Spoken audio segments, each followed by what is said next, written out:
Hello students, नमस्कार। आप सभी का स्वागत है Radhe sir reasoning YouTube channel पर। मैंने आज एक कम्युनिटी पोस्ट किया था, एक सवाल पोस्ट किया था। और ये पोस्ट किया था सवाल, मैं आपको बता देता हूँ कौन सा है। इस सवाल पोस्ट किया था हमने सुबह पोस्ट किया था इनइक्वलिटी का, और देखते हैं कितने लोग सही करते हैं। तो यहाँ पे जो इस सवाल में दो कंक्लूजन पूछे गए थे, और यहाँ पे 44% लोगों ने आइदर और दिया, और 52% लोगों ने नाइदर नॉर दिया। ठीक है, और बाकी ने 2%, 1%। तो अब यहाँ पे जो सही आंसर है वो कम लोगों ने दिया, गलत आंसर ज़्यादा लोगों ने दिया।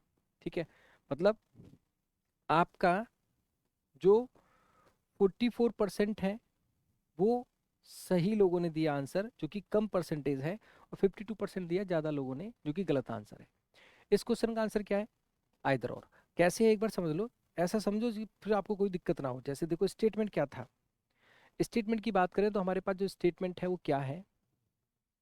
स्टेटमेंट है P less than Q less than K, ठीक है, less than R, not equals to U greater equals to T, right, less than S, T greater equals to H। ये हमारे पास स्टेटमेंट था। कंक्लूजन क्या पूछा? First K greater than U, और second पूछा है U greater than equals to K। ये हमारे पास क्या था? स्टेटमेंट था।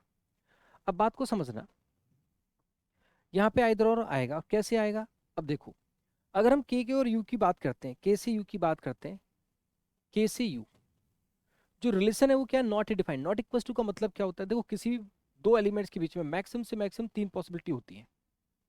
कोई भी एलिमेंट ग्रेटर होगा, लेस देन होगा, या फिर इक्वल टू होगा। बड़ा, छोटा या बराबर, तीन बातें हो सकती हैं। अब यहाँ पे क्या है, अगर हम इसको थोड़ा सा इसका पोस्टमार्टम करें तो एक बात समझना, के क्या है? लेस देन है किससे? आर से। ये स्टेटमेंट लिया। R is not equal to U. हमारे स्टेटमेंट में क्या होते हैं? पॉसिबल केसेस होते हैं, जिनको ऑब्जर्व करने के बाद हम देखते हैं कि हम कंक्लूजन कंफर्म कर पाएंगे नहीं कर पाएंगे। और कंक्लूजन वही कंफर्म होता है जो 100% हमारा सारे पॉसिबल केसेस में एग्जिस्ट करे, राइट। तो यहाँ पे देखो, नॉट इक्वल टू का मतलब होता है two possibility. Not equal to का मतलब है बड़ा भी हो सकता है और छोटा भी हो सकता है।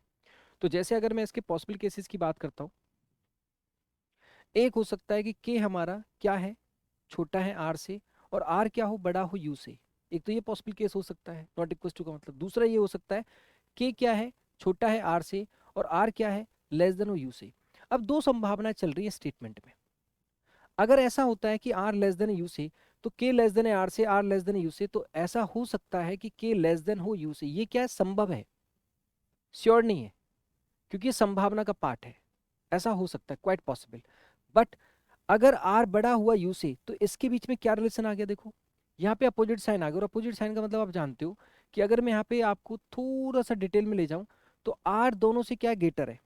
आप देख रहे होंगे यहाँ पे आर क्या है? दोनों से गेटर है।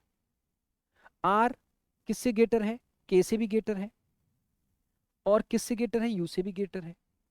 अगर ये पॉसिबल केस बनता है, जबकि क्या है? दोनों पॉसिबल केस हैं। क्या है? दोनों पॉसिबल केस हैं। इस रिप्रेजेंटेशन का मतलब है कि दो संभावनाएं इस तरह से यहाँ पे हो सकती हैं। अगर ऐसा होता है तो के छोटा हो जाएगा, और ऐसा होता है तो आर दोनों से क्या हो जाएगा? बड़ा हो जाएगा। और के और यू के बीच में जो रिलेशन है वो नॉट डिफाइंड हो जाएगा। रिलेशन क्या हो जाएगा? Is not defined. और जब रिलेशन इज नॉट डिफाइंड, आपको पता है जब रिलेशन क्या हो जाता है? नॉट डिफाइंड, तो आप मैक्सिमम केसेस की बात करते हो, मैक्सिमम पॉसिबिलिटी को कंसिडरेशन करते हो, मैक्सिमम पॉसिबिलिटी का कंसिडर करते हो। तो यहाँ पे मैक्सिमम पॉसिबिलिटी के और यू के बीच में अगर बात की जाए, जब हमें पता ही नहीं है रिलेशन के बारे में, तो बड़ा भी हो सकता है, छोटा भी हो सकता है, और बराबर भी हो सकता है। हम किसी भी क्वेश्चन में, जैसे मैं अगर यू और टी की बात, यू और एस की बात करता हूं, तो यू और एस में क्या है? Relation is not defined. If relation is not defined, तो आप तीन पॉसिबिलिटी कंसिडर करते हैं, बड़ा भी हो सकता है, छोटा भी हो सकता है, बराबर भी। ऐसे ही के और यू के बीच में अगर हम पॉसिबल रिलेशंस की बात करेंगे, तो पॉसिबिलिटी इक्वल टू की भी बनती है। क्योंकि पॉसिबिलिटी जब, देखो, ये रिलेशन पॉसिबल है तो इक्वल टू भी पॉसिबल है।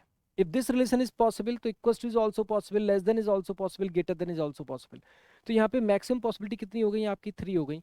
इसीलिए दोनों क्या है? डाउटफुल है, इंडिपेंडेंटली कंफर्म नहीं है। बट आप जानते हो कि अगर के यू से ग्रेटर नहीं हुआ, अगर के यू से ग्रेटर नहीं है, तो फिर क्या होगा, छोटा या बराबर होगा। तो उसने क्या किया, एलिमेंट्स को चेंज कर दिया। तो यहाँ पे पॉसिबिलिटीज के बारे में बात करेंगे। हम ऐसा नहीं कहते कि 3 साइन, साइन की बात नहीं करेंगे। अगर आप रीजनिंग वाले बंदे हैं तो संभावनाओं की बात करेंगे, है ना। तो संभावना क्या है, के यू से क्या हो सकता है, बड़ा, या फिर के यू से क्या हो सकता है, छोटा या बराबर। अगर के यू से ग्रेटर नहीं है तो लेस देन इक्वल टू होगा, अगर वो लेस देन इक्वल टू नहीं है तो ग्रेटर होगा। तो इसलिए इन दोनों के बीच में क्या लग गया, आइदर और। तो पूरा डिटेल तो आपका ही है।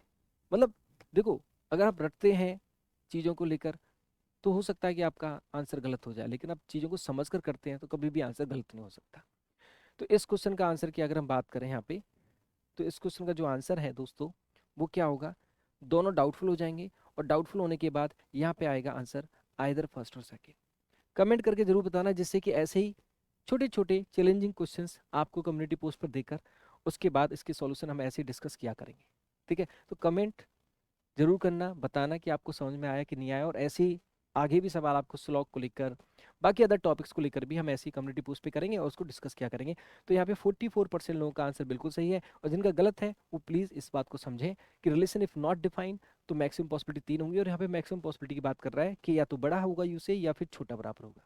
ठीक है, और वीडियो आपको होपफुली पसंद आया हो तो आप राधे सर रीजनिंग इस यूट्यूब चैनल को सब्सक्राइब कर लीजिए, जिससे कि आपको और भी वीडियोज यहाँ पे मिलते रहें और रीजनिंग में आपकी चीज़ें बहुत बेहतरीन बनते रहें। Thank you so much, God bless you, Radhe Radhe.